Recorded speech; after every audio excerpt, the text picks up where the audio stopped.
Everything has to be cleaned in the gold room. I can't do that. I just can't.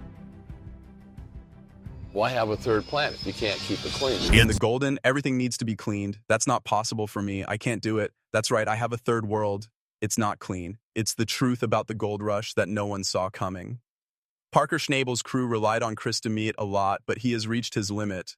It got too much for the 59-year-old veteran during season 15, and he had to make a decision that shocked fans and left the whole business hanging by a thread. What do you know? I could do it with 2 plants, but we're spread out. Bob is this way and Red is that way. I'm sorry to be negative and complain, but this is the truth. 3 is too much for me. What would make this hero finally give up? The point of no return. Even the strongest men can be broken by the Klondike, but no one thought Chris Doumit would be one of them. Still, here we are. The man who was Parker Schnabel's most faithful crew member just quit Gold Rush at the age of 59, and the silence he left behind is loud. A goal that was so big it was almost crazy set things in motion. Parker had his eyes fixed on one shocking number from the start of the season in 10,000 ounces of gold. It seemed more like a dream than a goal to everyone else. Parker chose to run 3 different wash plants at the same time in order to follow his dream. Bob's plant, Big Red, and Rocks Loose. We've never tried to run 3 plants at the same time before. We really need to be able to do it and keep 3 going for the season to go well. At least on paper, it made sense. There should be more gold if there are more plants that handle more dirt. In fact, it was a nightmare for logistics, and the group was pushed to their limits. One person had to carry the most of the weight of this huge job. It was especially hard on Chris Doumit, who was in charge of the gold room and was a seasoned pro. He has always been the quiet one in the background, making sure that every bit of gold is caught, every sluice box is clean, and every cleanup goes smoothly. The bowl has bumps in it, and the gold is being thrown up into them and caught as it spins. Everything that is dirty is being washed off on top. The picks and nuggets that don't make it through the screen will fall into this other sluice box. But this season, the job went from being hard to being almost impossible. It's not just hard work to clean out the sluices and process the concentrates for 3 nonstop operations. In the gold, everything needs to be cleaned. That's not possible for me. I can't do it. Why do we need a third planet? It's not clean. It's a hard, back-breaking job that a man half his age would find hard. The nonstop pace was killing me, and I couldn't deny how much it hurt my body. This season made a man who doesn't usually complain say something. It was impossible for him to get out of the endless sea of work, no matter how much experience he had. Unless he spoke up, he was going to lose it all. I could do it with 2 plants, but we are spread out. Red is that way, and Bob is that way. I'm sorry to be negative and complain, but this is the truth. 3 is too much for me. The crew is already too thin, and Parker wasn't going to take a key operator off of a multi-million-dollar piece of machinery to help out in the gold room. Chris couldn't move. He said a name in a tense moment of truth. Tatiana Costa, She was a great rock truck driver and an important part of the team that moved the earth. Tatiana might be. We think of her as one of our best workers. Yes, Mitch and Tyson will be angry if Tatiana drops out of the race. Foreman, Mitch, and Tyson would have a new problem to deal with if they pulled her, but they had to do it because they didn't want to see Chris leave for good. Parker had to make a tough choice when he realized that his gold rescue plan might not work. Certainly, Tatiana would learn how to help out in the gold room, which would give the tired veteran a... But as the winter went on, a sad question hung in the cold Yukon air. It seems like this move was made too late and not in time. To fully understand how big Chris Doumit's leaving is, you need to know who he is and where he came from. There was no reason for him to get into the dangerous world of gold digging. Not his family worked in the mines, he worked as a builder. He got his start in the business when he was hired to build houses for Todd Hoffman's first crew. He wasn't from there, and his skills were with nails and wood, not sluice boxes and gold pans. But there's something strange about the Klondike. Things kept going wrong, and he soon found himself knee-deep in mud and the chaos of the gold rush. He was naturally good at it, it turned out. He had a calm personality, a great knack for physics, and an amazing work ethic. It's more of an art than a science to mine. You can't just turn on the machine, turn on the water, and start running dirt through it. You need to figure it out. In the 4th season, when he finally joined Parker Schnabel's new team, everything fell into place. He became the rock in the gold room, and Parker put all of his trust in him for the last and most important part of the plan. Parker broke records year after year thanks to his hard work, which made the young miner into a gold mining millionaire. Chris isn't just a worker, he's what keeps the team together when things go wrong. When you work in a place where you have to deal with long hours, bad weather, and broken tools all the time, tempers can flare. Parker's strict attitude and high standards can make things feel like they are under a lot of pressure. Chris is a stabilizing force because he is always calm and has a dry sense of humor. When things get too heated, everyone goes to his voice of reason because he knows how to calm things down. He's not just a worker, he's a mentor, a confidant, and a key expert whose advice Parker really values.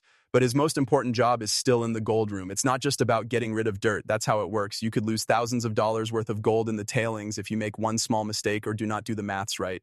Chris is very good at this delicate art, which is why their gold return rates are some of the best in the business. Parker's amazing gold total would not be as high without him. The total amount paid was $77,381. That's not true, makes the next few years so much better. Thank you all so much. There are a lot of things at stake, and the cleanup must be done by the right person.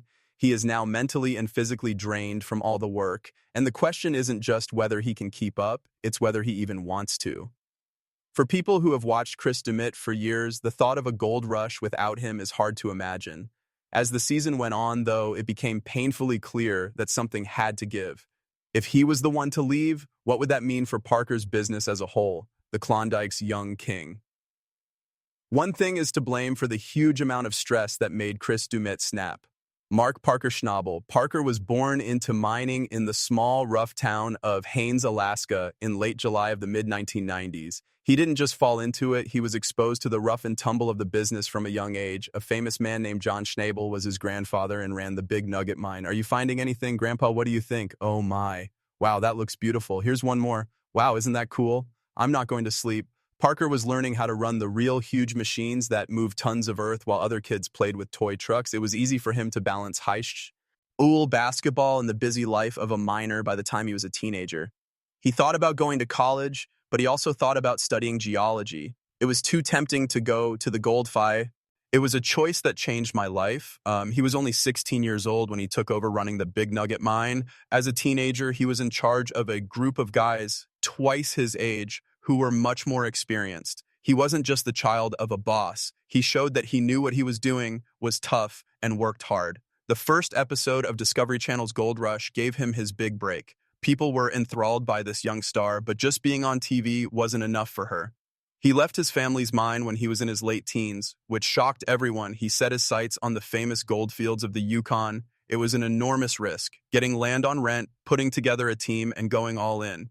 The risk paid off in a big way. He got more than 1,000 ounces of gold out of the ground in his first season on his own. It wasn't just a mine, it was a country cut out of the middle of nowhere. The Klondike is a very rough place. The mining season is very short. It's a mad dash to get things done before winter comes. There is a layer of frozen earth that looks like concrete on the ground that needs to be scraped off before the gold-filled pay dirt can be reached. Permafrost has a name for a reason, right? Because it's frozen all the time. It would be very helpful if it was warmer than 35 degrees for at least 4 hours. It needs to get warmer.